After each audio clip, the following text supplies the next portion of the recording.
때는 2005년. 수능 끝나고 처음 시작한 사회생활은 문구점 아르바이트였다. 아르바이트였지만 하루 12시간씩 일했고 시급은 1,800원이었다. 과연 지금은 어떻게 변했을까? 얼마나 나아졌을까?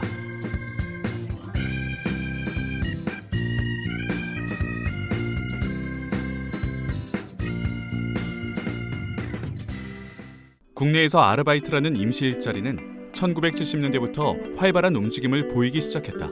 그중 유독 인기가 많던 자리는 가정교사 아르바이트. 가르치는 학생의 집에서 거주할 수 있는 형태의 대학생 입주가외는 특히 인기가 많았다. 지방 출신의 대학생은 입주가외 아르바이트를 통해 하숙비 걱정을 덜고 등록금까지 벌 수 있었으니 마다할 이유가 없었다. 하지만 1980년대 정부가 사교육을 금지하며 가정교사 아르바이트가 금지되었다. 이 시기는 경제 성장의 시기와 맞물린다. 서비스 산업이 발달하고 여가가 증가하면서 아르바이트는 여러 분야에서 성장했다. 음식점, 호프집 서빙이 새로운 아르바이트로 등장했으며 사교육 금지 정책이 막을 내린 1989년부터는 대학생 가정교사 아르바이트도 다시 시작되었다. 1990년대에는 대학생이 할 수 있는 이색 알바가 등장하기 시작했다. 기업체 경비 알바, 페인트 칠 알바, 대회가 끝나면 기보를 올리는 알바 등이 있었다. 이후 1995년 해외에서 일할 수 있는 워킹홀리데이 비자가 생겼다. 많은 사람이 돈을 벌면서 영어 공부까지 할 수 있는 해외로 떠났다. 하지만 IMF 외환 위기 이후에는 대학생 알바를 구하기 힘들어졌다. 1990년대 후반부터 한국에 들어온 여러 프랜차이즈 전문점이 자리를 잡았고 2000년대부터는 프랜차이즈에서 일하는 것이 인기였다. 최근에는 스펙 쌓을 겸 여러 복지 혜택을 누릴 수 있다는 점에서 프랜차이즈 알바를 하려는 사람들이 늘어났다. 또한 심부름 아르바이트, 결혼식 하객, 술 친구, 애인 등의 역할을 대신해주는 대행 아르바이트 등 아르바이트는 사회 상황에 따라 다양화되고 있다.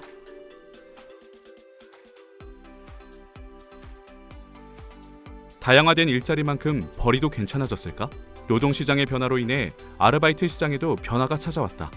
그중 아르바이트생이 가장 크게 체감한 변화는 최저임금제도였다. 최저임금이 우리나라에 도입된 건 1986년 12월 31일. 최저임금이란 고용자가 피고용인을 저임금으로 부리는 착취를 막기 위해 정부에서 정한 피고용인에게 지급해야 할 최소한의 임금을 말한다. 쉽게 말하면 법으로 최소한의 의식주 생활이 가능한 급여 기준을 정하여 근로자의 생존권을 보호하는 제도적 장치라고 할 수 있다. 1990년 적용 최저임금은 시급 690원이었다.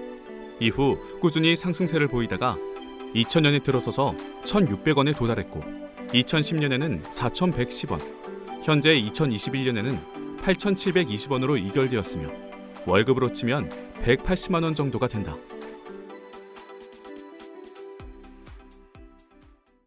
아르바이트가 비정규직이라는 이유로 악덕업주들이 증가하고 아르바이트생이 정당한 대가를 받지 못하는 사례가 잇따라 벌어지자 정부에서는 대책을 세우게 된다.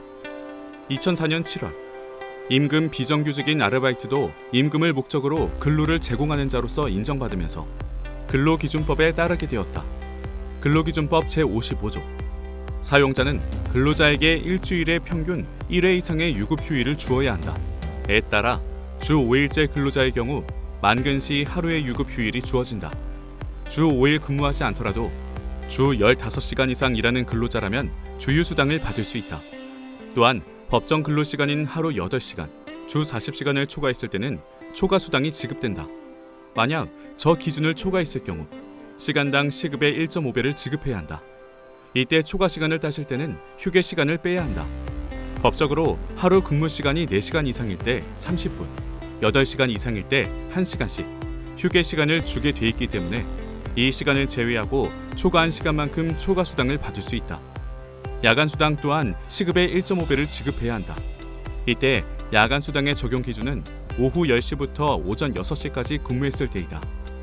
이 외에 퇴직금을 받을 수 있는 제도도 있다. 주 15시간 이상, 1년 이상 근무했을 경우 1년 기준으로 30일치 평균 임금을 퇴직 후 14일 이내에 받을 수 있다. 과거 형편이 어려운 학생들이 학비를 마련하기 위해 시작된 아르바이트. 이제는 형편과 무관하게 누구나 하는 일이 되었다. 학비 마련 통로이자 용돈 수입원 혹은 정규직을 얻기 위한 경력수단으로 여겨지기도 한다. 아르바이트 시장이 나날이 커지고 있는 만큼 알바 존중법 등 정책과 제도의 개선, 부당 행위를 아무렇지 않게 여기는 인식도 달라져야 한다. 지금까지 그래왔듯이 앞으로도 아르바이트의 개념과 의미는 계속 변화할 것이다.